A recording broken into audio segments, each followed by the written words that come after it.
heart of where innovation, money, and power collide in Silicon Valley and beyond. This is Bloomberg Technology with Caroline Hyde and Ed Ludlow.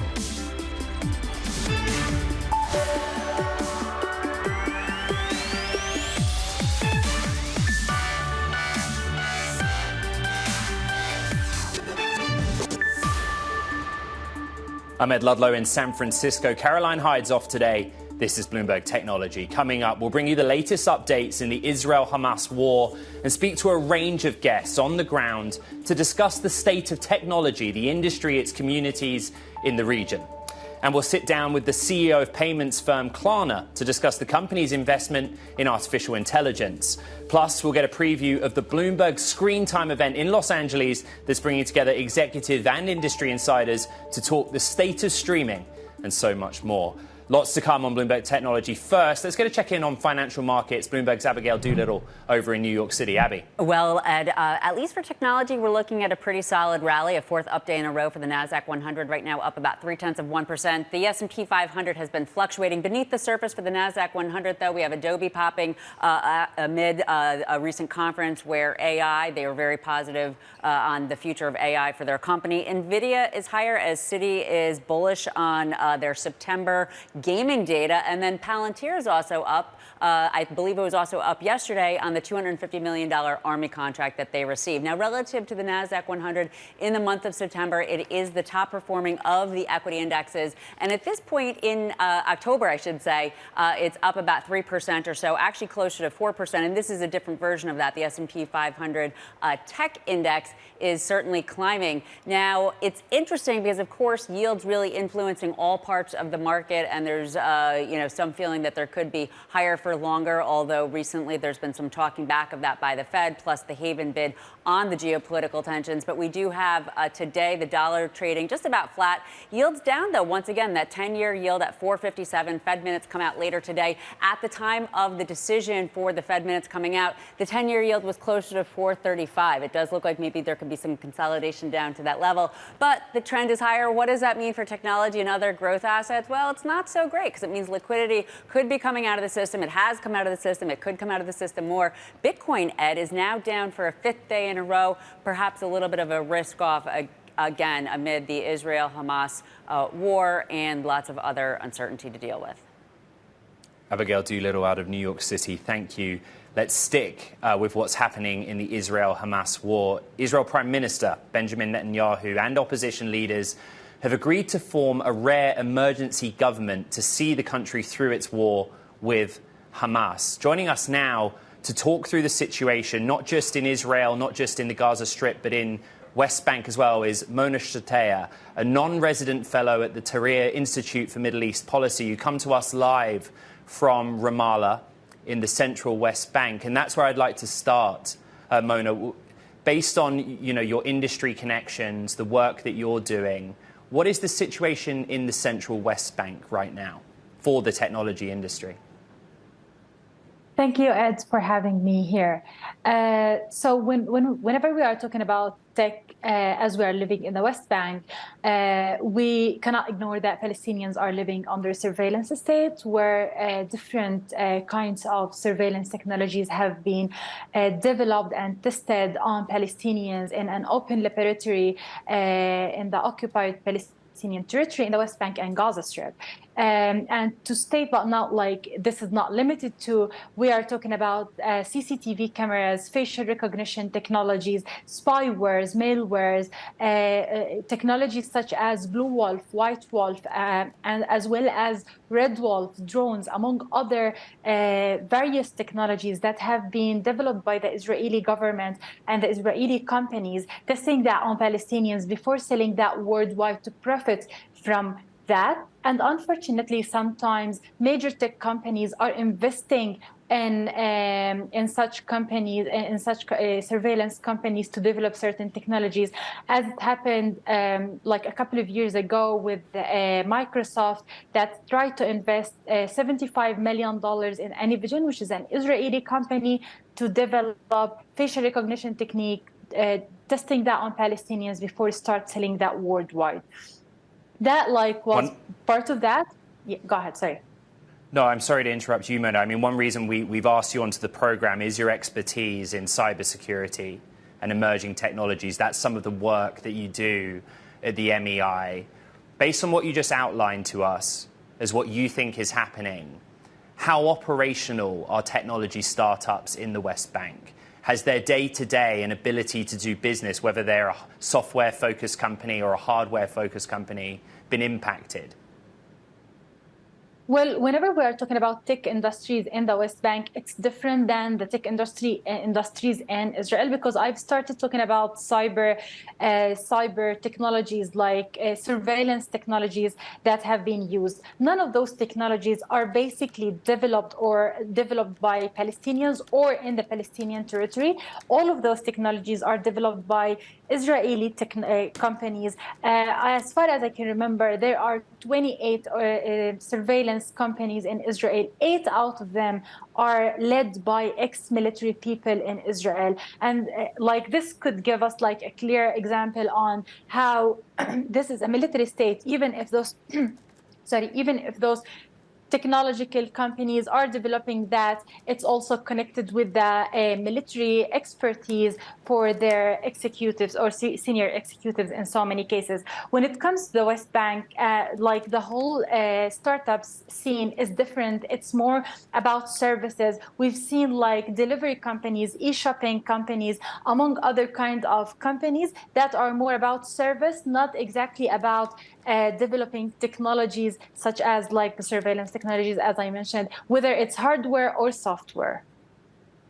Mona, you name-checked and mentioned Microsoft. We will reach out to Microsoft for comment on that issue of cybersecurity surveillance in the region.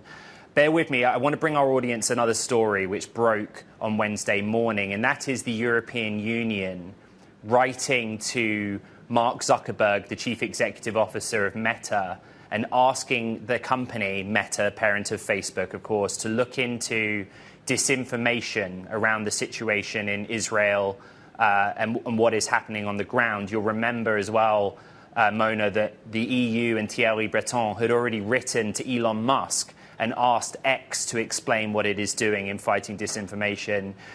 Some of your research and your background is in social media. What role is social media playing there from the West Bank perspective? We have reported on this program that on multiple platforms, there are videos that are being shared on those platforms purporting to show one thing when in fact they're showing another. But what role broadly is social media playing here? So social media platforms are reflecting what's happening on the ground. As soon as the escalations on the ground are starting, we can witness more activism on social media platforms, as well as more hate speech, incitement, violent speech, as well as misinformation and propaganda speech on the social media platforms. In the current situation, we can clearly see an increase in hate speech, violent speech, and incitement against Palestinians on the social media platforms. And unfortunately, social media platforms are not investing enough resources to prevent spreading such speech, and they are relying on the limited resources civil society organizations to monitor that and escalate that to them, which basically contribute to the real world harm that Palestinians are exposed to. Now, while I'm speaking with you, there are Israeli settlers who are based in the illegal settlements in the West Bank are attacking some Palestinians in some cities. And earlier this year, they were burning certain cities such as Hawara based on this incitement and hate speech on the social media platforms.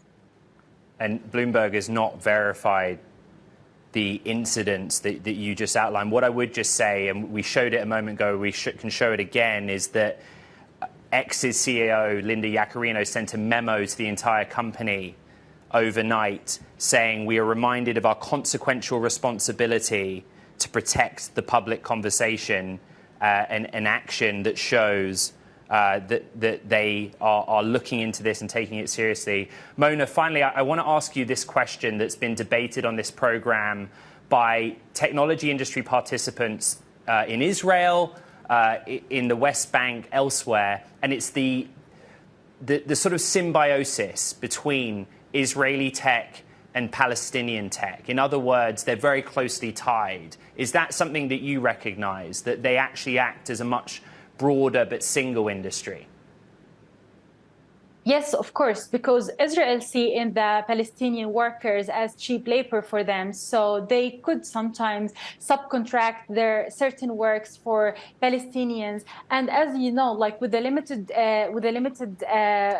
working opportunities for Palestinian young people, as well as with the limited also access to the e-payment services, which basically affect Palestinians from accessing to the international market. For example, PayPal is not operating for Palestinians who are living in the West Bank, neither nor in Gaza Strip. So as a result of that, Palestinians are not even allowed or able to work as a freelancers and then get paid by PayPal. As a result of that, they are forced sometimes to do subcontracting work for Israeli companies who are working on whether software or hardware technologies. But this is, again, we can't see this separately from the situation, from the political economic situation that Palestinians are living under, and from the power asymmetry relationship between the Israelis and Palestinians in this region.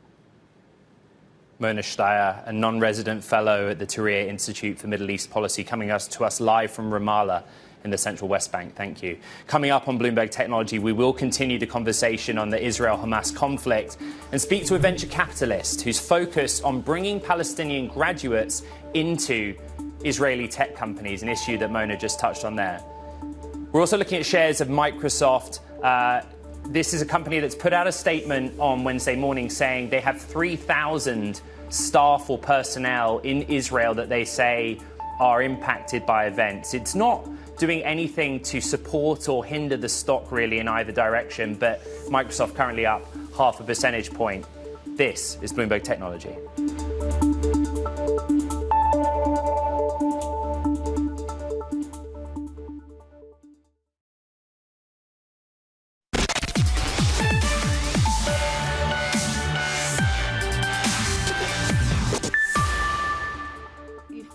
Into a wider conflict, say, and that causes oil prices to go up, that does have an effect on the economies. When you look at the numbers, suppose oil prices, say, went up by around 10%, then about 12 months later, you see inflation going up by around 0.4 percentage points. Global output is lower by about 0.15 percentage points. So it can have these kinds of effects, but again, it's too early to tell exactly what's going to happen. That was the IMF's first Deputy Managing Director, Geeta Gopinath, discussing the economic implications of the Israel-Hamas war. I want to turn to an Israeli entrepreneur who spent the last decade devoted to helping build a stronger Palestinian economy and Israeli tech sector. Joining us now is Yadin Kaufman, a founding partner at Veritas Venture Partners, who's also the founder of the Palestinian Internship Program, a professional development non-profit that aims to empower Palestinian grads and professionals in developing and building their careers. And Yadin, let's start there. Your basic aim has been to take Palestinian graduates or professionals, as we said, and put them into jobs in the Israeli tech sector. In the first instance, how have you been impacted by the weekend's attack and your ability to do that?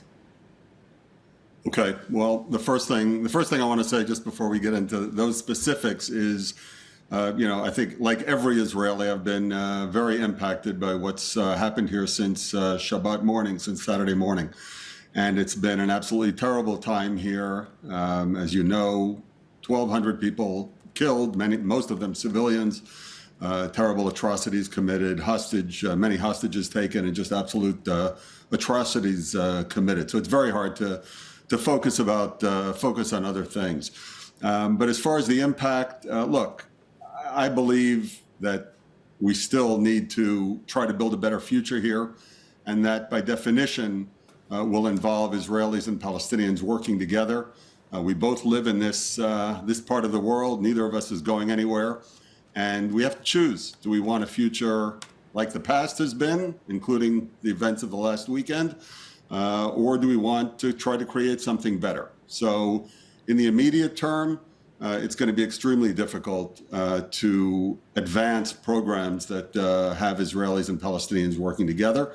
For one thing, Israelis in the tech sector, which is where I've been working, many of them have been called up to reserve duty.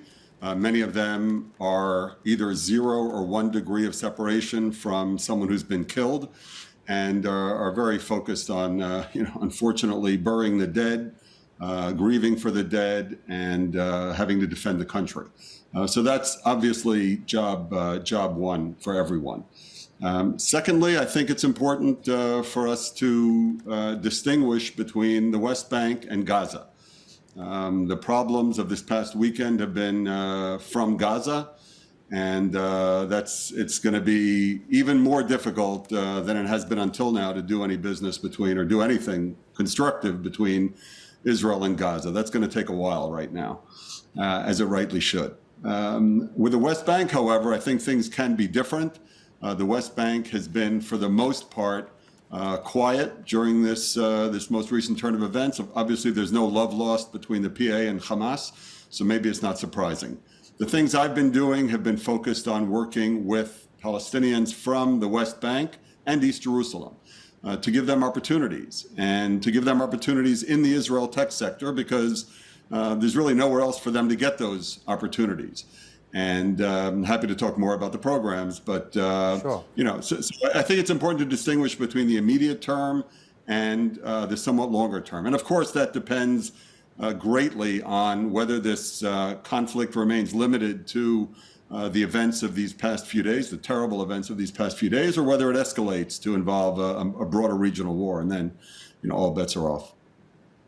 Dean, 24 hours ago, we were joined by somebody called Mahmoud Quais. He's the CEO of a company called Tech Clinic, based in East Jerusalem. But what he told us was that while he had operations in Jerusalem and Ramallah, he did have a number of staff working from home in the Gaza Strip. And he was explaining to us how they were impacted in their ability to do their day job.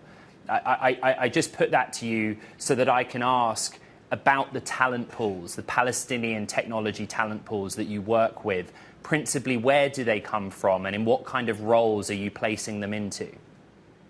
Okay, so again, let's distinguish between the West Bank and East Jerusalem on the one hand, and Gaza on the other hand. Look, the Palestinian tech sector is still very, very small. It's bigger and more advanced than it was when I and others started working on this, 15 years ago or so. But it's still very small. You can't think of it in terms of the Israeli startup nation, which is, one of the leading tech centers in the world. However, there are some young, for the most part, very talented, ambitious, and exceptional Palestinian tech entrepreneurs. Again, my experience is mainly with people in the West Bank, and I think it's extremely important for all of us, for Palestinians as well as for Israelis, that we encourage those few entrepreneurs so that they'll set an example and be able to employ other Palestinians, and show the way for other young Palestinians to go into tech entrepreneurship, which has transformed Israel. And I believe that it can perhaps similarly transform the Palestinian economy.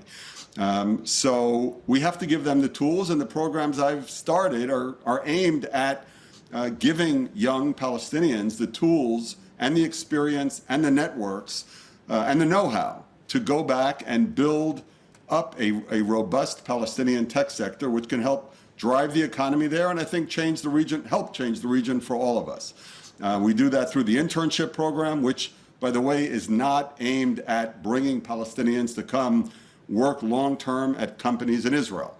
The idea is to bring them for a short period, typically 3 months. Very often they're asked to stay on for an additional period, and then give them those tools with which they can go back and help build the Palestinian economy.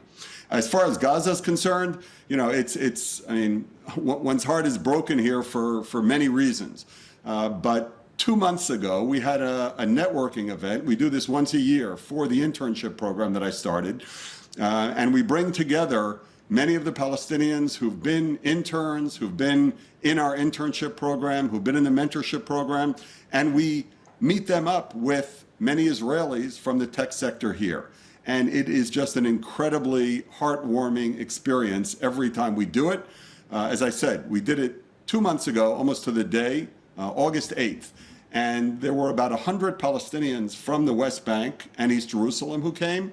There were almost an equal number of Israeli tech folks. And there were 4 young Gazan tech entrepreneurs who managed to get permits to come to Herzliya and participate in this event. And these are the kind of people that need to be given tools to, as I say, to develop their own economy for the benefit of all of us. Now, I obviously am pained to think about, the prospects of those young Gazans today, given what's going on. I'm sure they will not be having an easy time of it.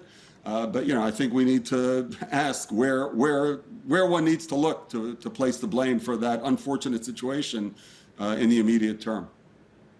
Yadin Kaufman, founder of the Palestinian Internship Program, thank you for your time today. Much appreciated here on Bloomberg Technology. And a programming note, later this hour, we will discuss the Israeli tech ecosystem further with John Medved, founder and CEO of Our Crowd, a global venture investment platform. This is Bloomberg Technology.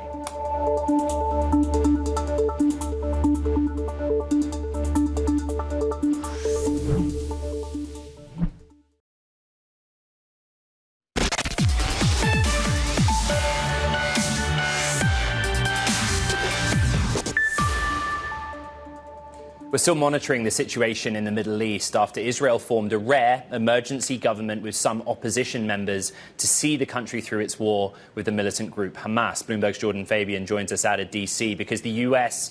is engaged and responding. What is the latest, Jordan?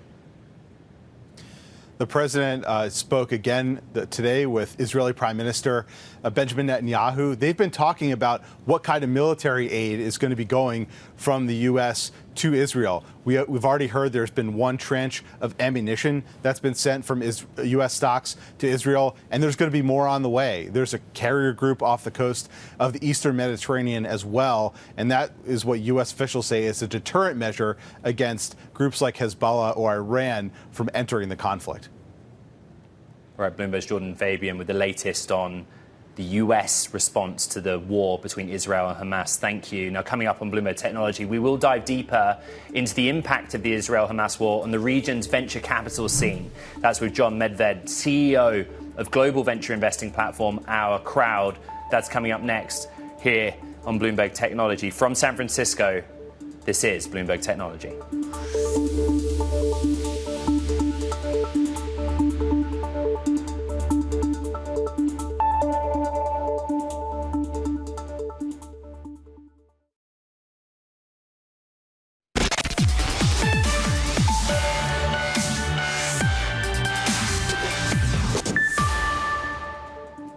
Welcome back to Bloomberg Technology. Ed Ludlow here in San Francisco. Today, we're going to take a look at the rise of AI image recognition tools and how it's impacting our shopping experiences, among other things. Similar to Google Lens, which directs users to suggestions based on items they capture on their camera, Swedish tech startup Klarna is now entering the game with its own shopping lens and many other AI-powered products. CEO Sebastian Siemiatkowski joins us now for more. Sebastian, before we get into the technology conversation, I want to ask you about Israel and the war with Hamas. Klarna, if I'm right in saying, shuttered its operations in Tel Aviv in 2018, but you still have close ties to the country of Israel, a number of staff impacted. Please, could you just explain the company's response and how it has impacted Klarna? Well, I think, it's obviously terrible, sad news. I was in shock myself on Saturday morning. But I mean, since we unfortunately don't have an office in Israel anymore, but we do have fantastic colleagues, many of who joined us at the time we had a local presence. Obviously, the only thing I think we have done is try to extend, the sadness and express the support to all of these colleagues internally. Not least my CTO himself is Israeli, so I think under these circumstances, unfortunately, maybe that's the only thing we can really do. Sebastian, thank you for discussing that with me. We're here to talk about AI. And this is a big move because not just on the Lens product, Google is going for it in sort of consumer-facing generative AI applications across multiple software use cases. Why did you do this? Why are you so confident in doing it? Well, I think first and foremost, like, it's interesting to observe that in the US market, search for products has basically primarily been dominated by Amazon, really, not even Google to that extent. Google Shopping has had some more success in some European countries. But in 2021, we acquired what is one of, or maybe the leading and largest European product comparison website. Helps you find, price at the right price, the right product, with the right shipping time, etc. And ever since then, we've been exploring this opportunity. And now, with the acceleration of AI, we think that the gap between the content itself, I mean, you watching a Netflix movie, or you seeing something in a newspaper ad, or you seeing something in the physical world, can actually now, allow you to basically instantaneously make a purchase. Now, a lot of people have tried, to your point, and some have failed. I mean, Meta, the least, was trying with, with Facebook and Instagram shopping and shut that down.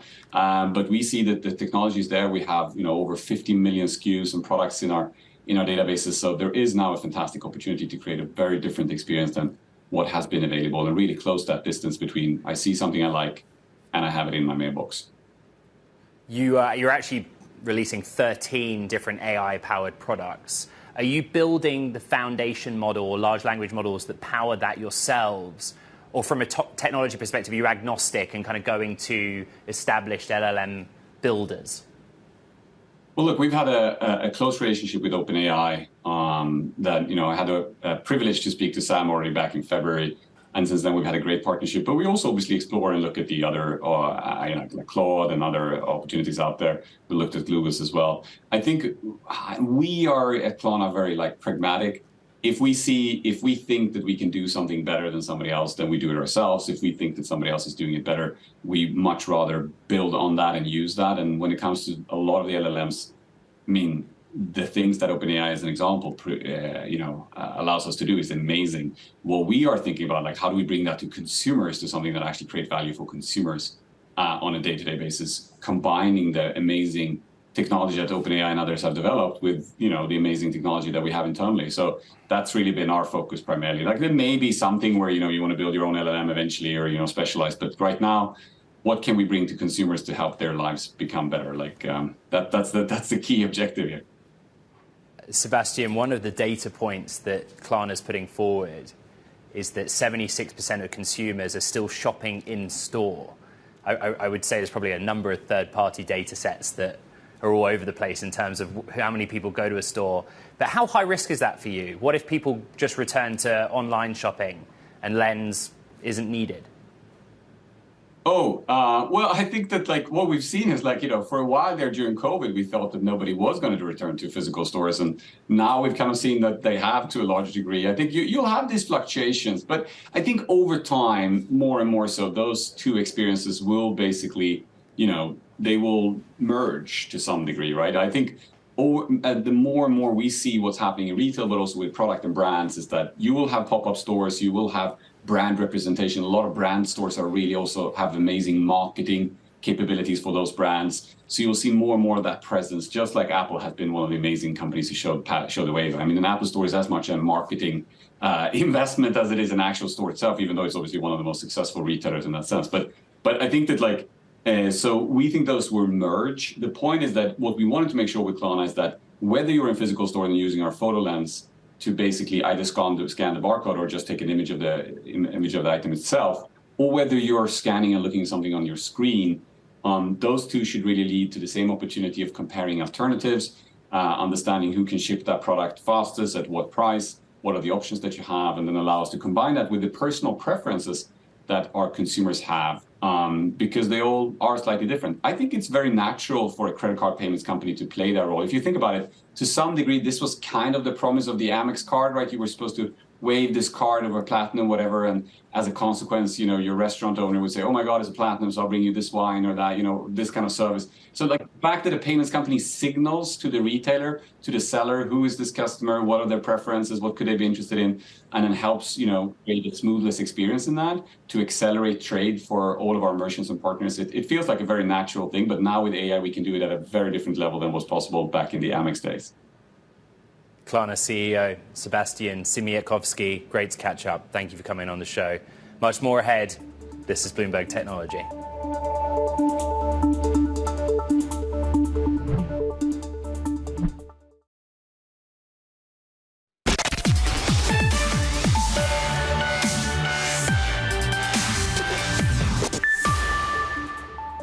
The largest public pension fund in the US, the California Public Employees Retirement System, or CalPERS, is looking for a new chief investment officer. I sat down with CalPERS CEO Marcy Frost to talk about the pension fund's investment strategy as it works to bring in that new CIO. We spoke about the role of venture capital and whether there are potential limitations in how a pension fund can be able to get into that growth stage round. Have a listen.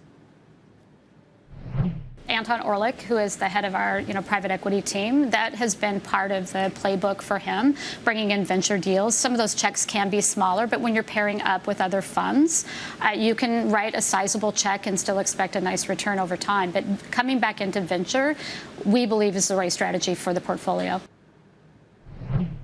We want to stay in the world of venture capital, but turn back to the ongoing and developing situation in Israel. We're joined now by John Medved, the founder and CEO of Our Crowd, global venture investment platform, big scale in the Israeli tech ecosystem. John, we've covered a lot of sort of the near term, what's happening on the ground. But from your perspective, could you kindly give me the kind of bigger picture on what this does for venture-backed deals in the tech Israeli system over a matter of months or years going forward? Will this have a lasting effect? Well, if you actually take that sort of frame of reference and you look several years down the road, there'll be no question that we'll be bigger, stronger, more money invested. Israel has developed, as you know, and have been covering, this incredible tech investment ecosystem. It's hard to find any significant venture players who aren't active in terms of backing Israeli companies. Israel has this huge delegation of companies traded in New York. Today, 100 unicorns are operational in Israel. Our Crowd is perhaps the largest democratic venture platform investing globally, but investing from Israel. So clearly, over the next couple of weeks and months, depending upon how long these hostilities last, we're going to be facing challenges. But unfortunately, we have a lot of experience doing this and successfully. And if you look at the past performance, every time we've gone through this unfortunate episodes, and such as a war, it's hard to call it an episode, we emerge at the end of the process stronger, bigger. And I think that based on just listening to some of your guests today, Israel's strength in AI and in deep tech is going to bring lots of capital and lots of return to venture investors in the Israeli market. John, I appreciate the sort of unique structure of Our Crowd, how investors can get access to private startups, 427 direct portfolio companies, and then there are fund companies as well. Has there been a need for cash injection this week because of what's happened to continue to be operational? It's not like that kind of either send me money this week or in trouble. As you know, there's been a quite marked retraction in the amount of venture money committed by funds into venture-backed startups. Worldwide, it's been 50, 60, 70% down year to year, depending upon which area. Israel shares that downturn. So the problem we're facing is that we are already in a capital-constrained environment where companies are cutting their costs, letting people go, trying very, very hard to make sure that they can, get to break even or close, and then make sure they can continue to develop their businesses. Then this comes along, and this is not great in terms of a capital raising environment, but we're stepping it up. Okay, we're going to be launching many new deals and bringing more capital in. And we're heartened by what we've seen as the response of the global venture community to the Israeli tech community during the last several days. It's incredible. There's a site called Tech Condemning Terror, where there are simply this huge list of people who are supporting Israel and making actual commitments into the nonprofit sector to help families that have been stricken by this or people who are in need. And, leading funds like Insight or General Catalyst, big companies, an Israeli company like Mobileye, are making, in some cases, multi-million-dollar commitments, to support Israel. So we hope that that won't just be on the nonprofit side, but there'll be an outpouring of support in terms of making investments in what's traditionally been a great place to invest venture capital. John, just very quickly, based on what you just said, it is worth noting that Hamas has been designated a terrorist organization by the US and the European Union.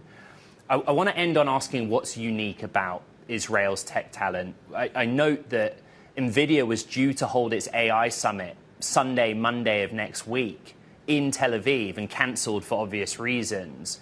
But from the AI perspective, what is it that Israel has that other countries or regions don't? We have resilience, right? In other words, today we're facing a crisis, but there are crises all over the world. In the Ukraine, in Asia, there's a food crisis, a climate crisis. But we are skilled at navigating through difficult times. And we don't take no for an answer. We're pretty, aggressive people. We're sweet and we're loyal. We work really hard. And in terms of the AI area in particular, we have remarkable companies who are not only developing generative AI or broad platforms, but we have companies that are also developing incredible expertise in these vertical areas, as the one such you just spoke about in terms of AI for shopping. And I'm going to call Sebastian with some really interesting deals that we can talk about. But the reality is that we already are leaders in AI, and Sam was just here from OpenAI, but we are going to go beyond AI into all the areas where Israel is strong, whether it's cybersecurity, where 40 cents on every dollar is invested in Israel worldwide, whether it's ag tech or food tech, where Israel, more money was invested in alternative protein than the entire European Union, in Israel alone, in the cloud, in sports tech, in mobility. And I think that this will continue to grow. We're going to get through this war successfully, as we have for the last 75 years, and we look forward to working with our global partners. John Medved, founder and CEO of OurCrowd, thank you for your time here on Bloomberg Technology. Okay, social media platforms like X and Meta's Facebook and Instagram are facing criticism for their handling of misinformation amid the Israel-Hamas war. Joining for more and writing about it in Bloomberg Business Week, columnist Max Chafkin and Sarah Fryer, our editor here in SF. The byline on this one, but outline what the Business Week article discusses, Max. Yeah, so the Business Week article discusses the way that social media historically has been very useful, both for journalists and for outside observers, and even for people on the ground in sort of gathering information, either amid terrorist attacks or demonstrations or whatever. And what we saw over the last few days is, instead of a lot of useful information being circulated, just this kind of torrent of kind of misinformation and confusion, especially on X, formerly known as Twitter, but also on Facebook and Instagram and some of the other platforms. These social media companies have basically disinvested in news, and both in terms of moderating news and in presenting it in a, as what I would argue would be a responsible way. And we're kind of seeing the results, which is a mixed bag. There's obviously very good information out there, but it's kind of mixed in with a lot of nonsense. Max, bear with me on two things. The first is that sources at X tell me they're working out how to respond to Thierry Breton, the EU tech chief, who asked them what they're doing about misinformation. But also in the last 10 minutes or so, we've heard from Meta, parent of Facebook, and they have responded to Thierry Breton's same request to them. This is what they say.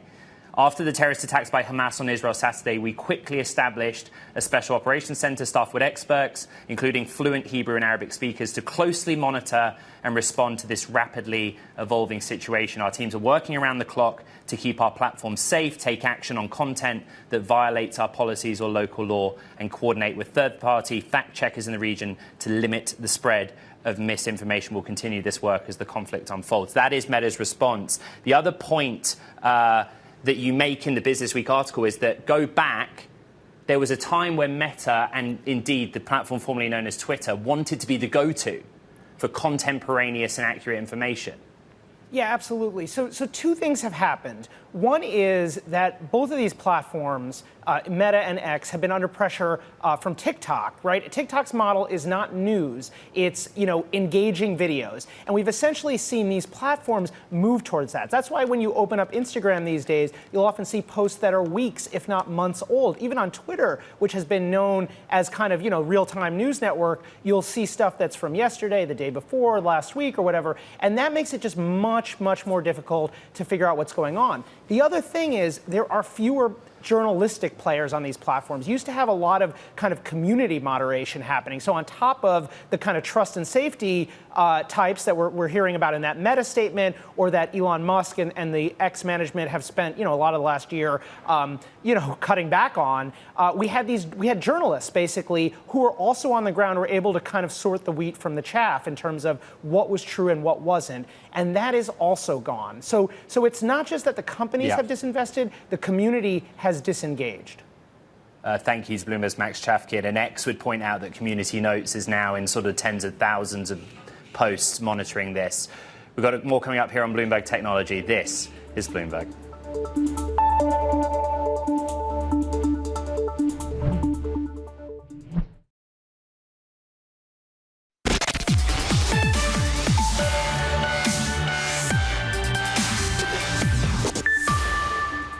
Starting tonight, Bloomberg Screen Time will bring together industry leaders at the intersection of Hollywood and Silicon Valley. Here's a preview of what to expect.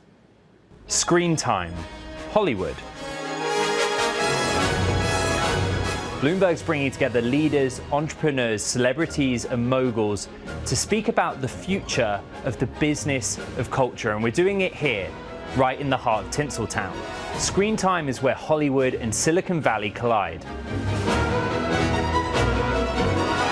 Content is getting more expensive to make. The number of platforms fighting for eyeballs is growing. There is more choice than ever before. And top of mind is how artificial intelligence is going to change the game for cinema, streaming, live sports, and video games. Let's kick it off with looking at the new Netflix. Ted Sarandos, co-CEO of Netflix, takes to the stage to explain how Netflix is figuring out its next chapter of growth. What about the content creators? YouTube CEO Neil Mohan talks to us about creator culture and YouTube's new ambitions across podcasts and music. After weeks of negotiations between studios, actors and writers over pay, what does the future hold for Hollywood? Is it finally back to business as normal? We speak to the head of one of Hollywood's biggest talent agencies, CAA. And writer, actor and producer Issa Rae talks about making an impact in Hollywood and growing a portfolio. And sure, you've heard about the big numbers behind the box office, but what about the billions of dollars that the video games industry brings in when a new title's launched? We'll look at the future of gaming with leaders from across the industry, including Electronic Arts' Laura Miele, and a discussion on the confluence between video games and the business of culture. Which hit video games titles make for good TV, films, and shows? How many virtual worlds is AI going to bring to life? Riot Games' CCO Brian Wright and Minecraft's Helen Chiang discuss. Along the way, we'll get insight on the performance of sound from Foley artist, entertainment industry veteran Sana Kelly, as well as the reveal of Bloomberg Business Week's Ones to Watch list. Join the filmmakers, writers, producers, and executives that are changing the industry and the investors that are funding that change. This is Hollywood, just not the one you remember. This is the future of Hollywood.